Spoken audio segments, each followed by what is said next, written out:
আজকে সকাল থেকে ওয়েদারটা ভীষণ সুন্দর, একই রকমভাবে ঝমঝমিয়ে বৃষ্টি।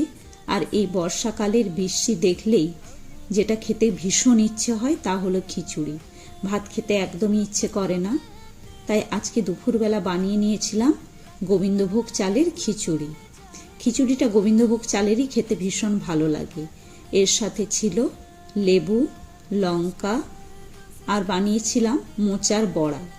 খিচুড়ির সাথে ডিম ভাজাটা হলে ভীষণ ভালো হয়, কিন্তু আজ বৃহস্পতিবার তাই ডিম না ভেজে বানিয়েছিলাম পমপ্লেট মাছের ফ্রাই। আর হয়েছে পাঁপড় ভাজা আর আছে আলুর দম। এই হলো আজকের বর্ষার ওয়েদারে আমাদের দুপুরের মেনু। আপনাদের কার কার বাড়িতে আজকে খিচুড়ি হয়েছে অবশ্যই কিন্তু জানাবেন। আজ তবে এই পর্যন্তই থাক, পরের দিন দেখা হবে আবার একটা নতুন ভিডিওতে।